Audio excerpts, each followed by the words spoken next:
Fala galera que já é inscrita no Pautas e Táticas, ou você que vai se inscrever assim que o vídeo acabar.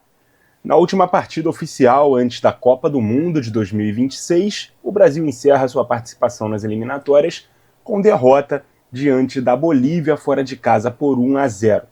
Um jogo onde dá para se tirar muito pouco de avaliação de time, dado todo o contexto da partida, mas que decretou a pior campanha do Brasil na história da competição. Já vai deixando o like, a inscrição, o hype se possível, compartilhem o conteúdo e deixem o feedback de vocês nos comentários, assim como suas impressões sobre esse jogo, beleza? Perdão aí pela voz, vocês sabem, né? Manhã, tô gravando aqui na manhã seguinte ao que foi o jogo, não dá pra gravar, né, tão imediatamente assim o jogo, até porque as pessoas aqui em casa também precisam dormir, então eu deixo pra gravar na manhã do dia seguinte, por isso a voz estava um pouco rouca, né, depois de acordar. O Ancelotti foi coerente, na minha opinião, ao decidir poupar quase que todo o time que começou o jogo contra o Chile, a partir do momento que ele fez uma convocação pensando em testes, né, inclusive deixando de convocar nomes como o Vinícius Júnior, que já não poderia jogar contra o Chile no Maracanã, foi poupado dessa viagem, então meio que já estava desenhado que ele iria usar bastante jogadores que não começaram aquela primeira partida dessa data FIFA, beleza? Ao mesmo tempo, é uma oportunidade meio ingrata para esses jogadores ao considerarmos que é um jogo numa altitude de mais de 4.000 metros, né, mas não deixa de ser uma chance para jogadores que pouco jogam dentro da seleção e que num cenário onde a seleção já está classificada, o adversário iria tentar uma vaga para repescagem, esses caras querendo mostrar serviço para se firmar no grupo, mesmo não sendo caras acostumados a jogar juntos, não é uma chance que deve ser descartada, beleza? Eu gostei que o Ancelotti não deixou de montar um time onde, pelo menos na teoria, tá? Isso aqui tudo falando pré-jogo. Porque uma coisa é você ser engenheiro de obra pronta e tentar cornetar o que ele fez antes do jogo, depois do resultado. Aqui é o cenário antes do jogo, tá? Na teoria foi estratégica, né, a escalação do Ancelotti para jogar nesse contexto de altitude, onde seria necessário segurar mais a bola, e não ser só um time de correria, de transição, porque respirar lá é mais difícil, você se cansa mais rápido. Então não seria muito inteligente você pensar um time só para defender e contra-atacar, ou acelerar, jogadores rápidos. Tinha sim os jogadores rápidos, mas não só isso, dentro da escalação, beleza? Então ele escala um time com 3 meio-campistas, um lateral mais defensivo, que era o Vitinho, um outro mais construtor, que era o Caio Henrique, 2 pontas na amplitude. O time que iniciou o jogo foi Alisson no gol, Vitinho, Fabrício Bruno, Alexandro Ribeiro e Caio Henrique, Andrei Santos, Bruno Guimarães e Paquetá, Luiz Henrique, Richarlison e Samulino.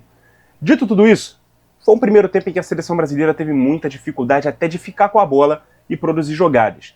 A Bolívia com mais posse, criando mais chances, especialmente com o Miguel Terceiros, né, o Miguelito, torcedor do Santos aí conhece bem, hoje ele joga no América Mineiro, ele que é o ponta-direita desse time, é o artilheiro da Bolívia nas eliminatórias.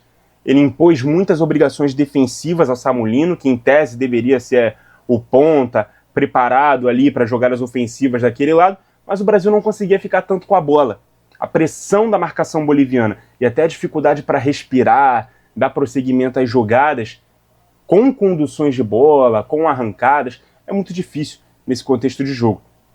Era nítida a diferença de costume dos jogadores do time da casa, né, e dos nossos quando tinham a bola. Os nossos tentando cadenciar, os laterais ficando mais contidos, né, o Caio Henrique até estava mostrando, né, uma veia mais ofensiva no início do jogo, se entendendo bem ali com o próprio Lino, que é um jogador de mais tapa na frente, velocidade, mas muitas vezes não estava conseguindo fazer isso. Do outro lado, o Luiz Henrique sempre pegava a bola, tentava chamar o marcador no drible, numa dessas jogadas ele até deixa o zagueiro no chão, mas é desarmado por esse mesmo zagueiro. Em outra ele finaliza a única bola no alvo ao longo do primeiro tempo da seleção brasileira. Um meio-campo com o Andrei de primeiro homem muito frágil, sem pegada, sem proteção. O Bruno mais à esquerda, o Paquetá mais à direita. Eu teria invertido esses dois papéis, né? Colocaria o Paquetá na esquerda por ele ser canhoto. Mas a ideia inicial, eu imagino, né, tenha sido do Caio participar mais da construção por dentro, e isso liberava o Paquetá para jogar uma linha mais à frente, né? Com mais liberdade para apoiar do outro lado. Mas como o Brasil pouco criou, a gente viu pouco esse movimento, né, do Caio vindo aqui se transformar quase que num volante com bola. O que vimos, por exemplo, foi o Alexandro, zagueiro, né, tentando uma arrancada desde a zaga, quando viu um espaço para avançar. Então, para se ter uma ideia, o primeiro tempo terminou com 15 finalizações da Bolívia, 5 no alvo, contra 4 do Brasil, só uma certa. 56% de posse para os caras, contra 44 nossas. Também não foi um bombardeio ao gol do Alisson, não, tá? Aliás, todos os chutes da Bolívia foram do Miguelito, todos os que foram perigosos. Tivemos uma finalização cruzada, né, com pouco ângulo, 2 chutes fracos de fora da área e um que vai no gol, o outro para fora, além de um chute desviado na zaga ali, fora o gol de pênalti. Isso aqui falando das finalizações certas da Bolívia no jogo. Gol de pênalti, que foi cometido pelo Bruno Guimarães nos acréscimos do primeiro tempo, né, foi ignorado pelo árbitro no campo, em tempo real, mas foi marcado pelo VAR após revisão. Miguelito na bola, o Alisson até pulou no canto certo, tocou na bola, mas não evitou o gol que abriu o placar. O segundo tempo começa com o Brasil tendo uma postura um pouco diferente, mas que mexeu no time ali logo aos 15 do segundo tempo. Saíram o Vitinho, o Luiz Henrique, o Richarlison e o Samulino, e aí entraram em campo o Marquinhos, na lateral direita, o Estevão na ponta direita, o João Pedro na referência e o Rafinha na ponta esquerda, pelo menos em tese, né? O Brasil deu uma equilibrada boa nas ações do segundo tempo, conseguia segurar mais a bola no campo de ataque, mas também por uma escolha de postura da Bolívia de baixar as linhas, né? Aquela altura do jogo, com a Venezuela perdendo para a Colômbia, a Bolívia só precisava não tomar gol para se classificar para a repescagem. Então a estratégia de não se expor e continuar atacando, para tentar se defender, se proteger mais, subir só na boa, acabou sendo adotada pelos donos da casa. Com as trocas a gente viu o Brasil segurar mais o Marquinhos como lateral base, soltar mais o Caio quase como um ponta, não é muito a dele, tá? Não é muita característica dele, mas ele ficou ali bem aberto, com isso o Rafinha se aproximava mais do João Pedro na frente e do Paquetá na criação. O Bruno passou a ficar mais próximo do Andrei, à frente da zaga, e a última troca do Ancelotti, né, entrou o João Lucas no lugar do próprio Andrei, com isso o Bruno passou a fazer a função de primeiro homem do meio campo. Não foi um bom jogo do Andrei, tá? Não gostei muito da atuação do nosso primeiro homem de meio de campo. E o Bruno flertou com a expulsão, né, num lance no minuto 35 do segundo tempo, quando ele pisa no tornozelo do adversário, o contato ainda no ar. Se tivesse sido expulso, já teria que cumprir suspensão no primeiro jogo da Copa, caso ele seja convocado, a gente imagina que sim, mas ele não foi expulso não, tá? Deveria, tá? Minha opinião aqui. Números finais do jogo. O Brasil passou à frente na posse de bola, 58-42, finalizações 23-10 para a Bolívia, no alvo 10-3. As finalizações totais do Brasil foi só o que a Bolívia chutou no gol no jogo, incluindo um cabeceio ali no segundo tempo que exigiu uma defesaça do Alisson. No finalzinho foi a melhor chance da etapa final, né? Nem vale muito a pena a gente falar sobre as finalizações do Brasil, porque não foram muitas. Então, assim, cara, foi um jogo em que o resultado ficou em segundo plano para a seleção brasileira. E o desempenho também, né? Porque o importante era ver como determinados jogadores iriam se comportar tendo mais minutos para jogar. Mas é claro que diante desse contexto de jogar na altitude, com um time que nunca jogou junto, tudo ficaria ainda mais difícil, né? O Alisson, que é titular, fez defesas importantes no jogo. A dupla de zaga, na minha opinião, até que foi bem, né? Apesar do Fabrício não ter tido muita profundidade para defender, que é o seu grande diferencial. O Brasil não jogou com a linha lá em cima, tomando contra-ataque, apavoro. Jogou mais próximo ali do seu próprio gol. Então o Fabrício não teve ali aquelas corridas, exigências da sua velocidade, que é o seu grande diferencial, como eu disse. O Caio divide opiniões, a atuação dele. Eu achei que ele fez um jogo interessante. Eu quero ver mais do Caio na seleção. O Vitinho foi tímido no jogo e a gente sabe que dificilmente ele vai para a Copa do Mundo, né? Ele entrou na lista por conta do corte do Wanderson e do Wesley, que jogaria essa partida, mas sentiu ali num treino, foi muito bem contra o Chile. E o Wanderson foi titular, parece ser o titular do Ancelotti, pelo que a gente viu nas duas primeiras partidas. Uma delas o Wesley nem tinha sido relacionado. Bruno e Paquetá foram melhores, né, na primeira partida do que na segunda. Isso diz muito sobre como o Casemiro faz falta por Bruno. Impressiona também como o Paquetá fez mais com menos tempo no primeiro jogo. Ontem ele jogou a partida inteira e dá para se analisar muito pouco dele. O Samulino, nitidamente um dos que mais sofreu, né, com a altitude, principalmente pelo estilo de jogo dele, né, de mais aceleração, menos de segurar a bola, é muito mais de apostar corrida com o adversário. E ele não conseguiu fazer isso. O Luiz Henrique teve pouco espaço para criar. O Richarlison finalizou uma bola marcada no primeiro tempo com um desvio. Então, assim, cara, dá para se extrair muito pouco da análise individual dos jogadores dessa partida aqui. Mas algumas coisas precisam ser ditas. Primeiro, a Bolívia consegue sua classificação para repescagem, ajudada também pela derrota da Venezuela, né? 6-3 para a Colômbia. Mas o Brasil poderia ter jogado água no chope se empatasse o jogo. A Bolívia precisava vencer e torcer para uma não vitória da Venezuela. Segundo, essa foi a pior campanha do Brasil nas eliminatórias, terminando na 5ª posição. Se não fosse o aumento do número de vagas, teríamos nós ido para a repescagem. Ah, mas se fossem só 4 vagas diretas, algumas partidas como essas teriam sido levadas mais a sério, jogada com um time titular, sem fazer teste. Pô, meu irmão, se jogar pela seleção e tentar a vaga na Copa do Mundo não é suficiente para fazer levar os jogos a sério, bom, eu não sei o que levaria. E terceiro, essa foi a primeira derrota e o primeiro gol sofrido na era Ancelotti. Eu disse aqui no vídeo do último jogo que era esperado que o Brasil não vencesse essa partida, que poderíamos extrair muito pouco desse jogo.